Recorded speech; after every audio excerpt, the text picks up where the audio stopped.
Hello and welcome to Suzi's Book Bag.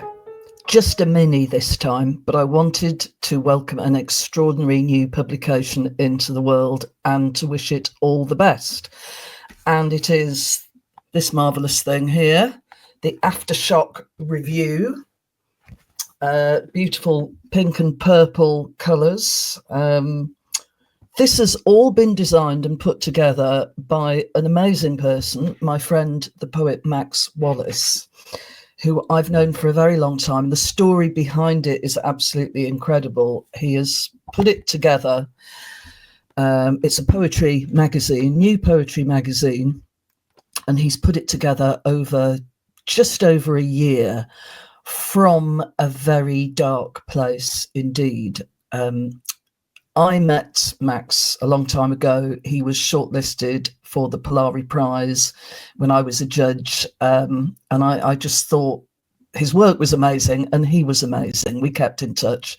And then as things go, we sort of fell out of touch. But I assumed he was doing really well until one day I discovered he really wasn't doing very well. It meant that we reawakened our friendship. We talked a lot about poetry, as we always used to, and he rediscovered his love of poetry and was using it as a kind of healing process, and then thought, well, other people can do the same thing. I'm going to create a space for this. So the Aftershock Review is a new poetry magazine dedicated to the poetry of trauma, recovering from trauma, writing about trauma. Now, that sort of sounds terrible, I know.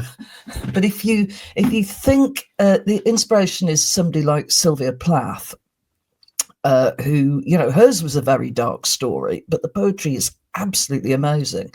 The poetry is sizzling with life. And she really moved the poetry dial. I think we can all agree that. So it's in that kind of spirit that we're talking about. So Max, as I say, reawakened his love of poetry. Having really been out of the scene, he made contact with all the poets that he used to know and some new poets that he admired. And he said to me once, you know, the poets don't forget you. The poets sort of come back into your life if you allow them. So he's got some amazing names. Gwyneth Lewis is a great name. Hugo Williams is a legendary name. I mean, it's fantastic to get Hugo. Rachel Boast, absolutely superb poet. The wonderful John McCulloch. Incidentally, John McCulloch won the prize that Max was the runner-up for. So I've kept in touch with him all this time. So there's so many amazing new poets. There's people that I hadn't heard of. Max did part submissions and part invitations to submit. Pele Cox, who's been in the book bag, is in here as well. So it's a beautiful collection. It's very, very varied. Remember, this is just issue 1. But really, we have concrete poets, formal poets, poets that are extremely experimental. I mean, if something's not to your liking, you just turn the page and find something different. I mean, there's humour, there are some serious poems. It's absolutely full of extraordinary things. Max has designed the whole thing. So I won't say too much more about it because I'm hoping to get him on the book bag to talk about it in more detail.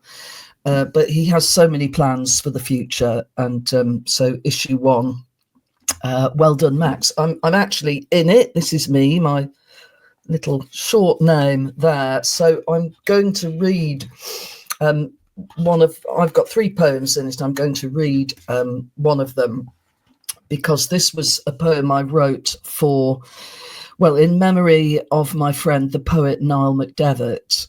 And I had read it at a memorial gathering for him at the Irish Cultural Centre. So I'll just read this one. And just to give a little bit of background, the thing about Niall was that he gave amazing walking tours, literary tours. They would generally go on for about 3 or 4 hours. He was super fast. If you didn't keep an eye on him, he'd have whizzed off. He was so erudite, so brilliant, and he called himself a poet topographer, sort of psychogeography in poetry. So I wanted to kind of remember that. So this is called The London McDevitt, in memory of Niall McDevitt. So light, you almost seem to float on golden feet by Tyburn Brook and River Fleet, from Islington to South Moulton Street, from Island Gardens to Deptford Strand. By shush and flop of Thames, set birds careening to Kit Marlowe's lines. No less unjust the cunning thrust that conjured you away from us. So many places where your footsteps linger. Steps in Soho, a rainy Blackfriars shelter, impromptu sermon by the London Stone, windows patrolled by Yeats. You're with him now, and Chaucer, Blake, a part of London's glory, a torch to brandish against the surly night of demagogues, developers and spite. Race on, fleet-footed poet, almost out of sight. Quickest of minds, you taught us how to read the signs in stones. We'll never catch you now.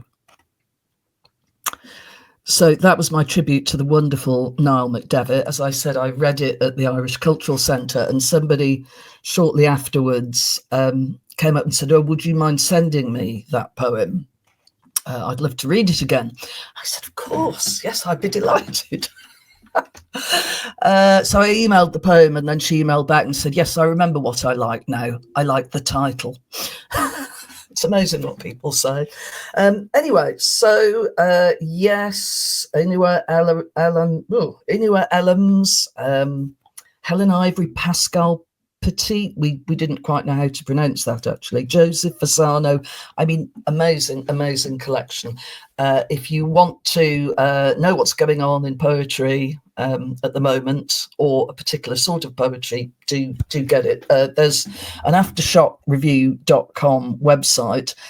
Everything at the moment is being dispatched from Max's bedroom by his own fair hands. So it costs $12.99. I should just say there's a couple of sponsors, because Max is just so amazing at getting things done. So Cheerio Publishing are sponsors, and also Janine Tamsna. I don't know how to pronounce that, but that's a hotel in Morocco that Max was a poet in residence at.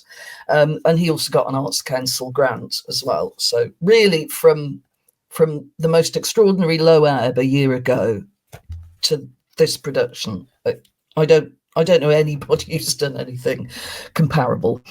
So a little bit more about William Blake, because it's 200 years this year, the anniversary of his death. I'm an enormous Blake fan, so I just wanted to alert you to a couple of books.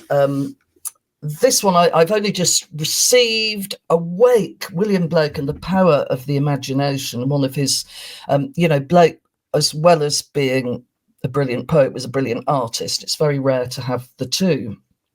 This is by Mark Vernon, who's been in the book bag before.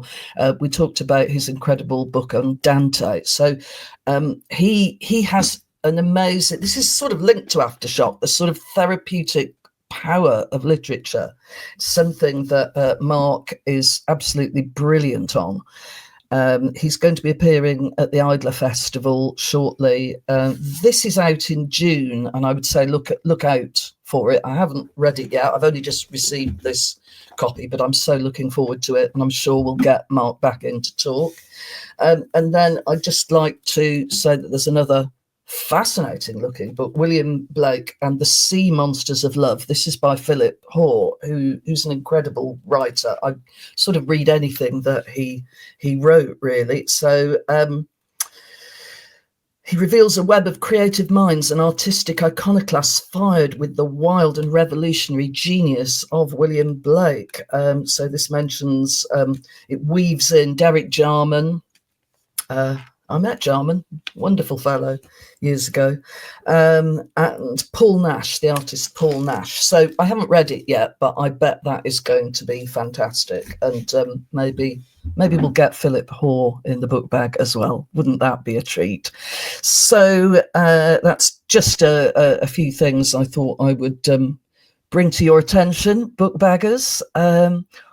So hang around, see what else there is in terms of interviews on the website. Don't forget to like and subscribe.